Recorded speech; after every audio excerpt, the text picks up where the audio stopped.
এই অচল অবস্থা দূর করার জন্য অবিলম্বে দুদকে বর্তমান আইনে নতুন কমিশনারদের নিয়োগ দেওয়ার চিন্তা আমাদের সরকারের কারো মধ্যে রয়েছে, চিন্তা রয়েছে।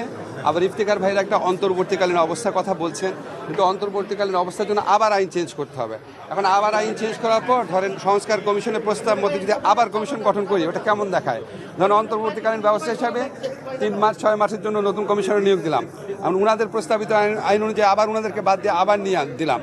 এটা তো আসলে এত সহজ সরল না। ওনারা অনেক মহৎ উদ্দেশ্য নিয়ে জিনিসটা বলেছেন, কিন্তু কোনটা দুর্নীতি বিরোধী লড়াই পরিচালনার জন্য, দুর্নীতি বিরোধী কার্যক্রম পরিচালনার জন্য কোনটা সর্বোত্তম পন্থা, সেটা বিচার বিবেচনা করে আমরা সিদ্ধান্ত নিই।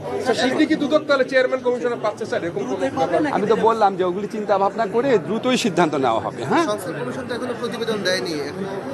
সংস্কার কমিশন প্রতিবেদন না দিলে আপনাদের একটা জিনিস জানিয়ে দেই, যেমন ধরেন আমি বলি বিচার বিভাগীয় সংস্কার কমিশন যে আছে তারা তো এখনও প্রতিবেদন দেয় নাই, কিন্তু আমি যখন তাদের সাথে দেখা করে বললাম দেখেন উচ্চ আদালতে বিচারক নিয়োগের জন্য আমরা তো একটা আইন হোক, আপনারা কি আমাদের আইনটা কি করে দিতে পারেন কিনা, তখন ওনারা ওই কমিশনের রিপোর্ট ছাড়াই আমাদেরকে আইনটা করে দিয়েছে। ওনারাই করে দিয়েছে। আবার আমাদের মাননীয় চিফ জাস্টিস উনিও একটা আইন করে দিয়েছে। যে দুইটা অবলম্বনে আমরা একটা আইন করছি। যে সমস্ত জিনিস ধরেন এখনই আমরা বিভিন্ন কমিশনের হেল্প নিয়ে যে সমস্ত কাজ আমরা এখনই করে ফেলতে পারি, সেগুলি আমরা করে ফেলবো। আমরা ওয়েট করবো না, আমাদের তো খুব বেশি সময় নাই।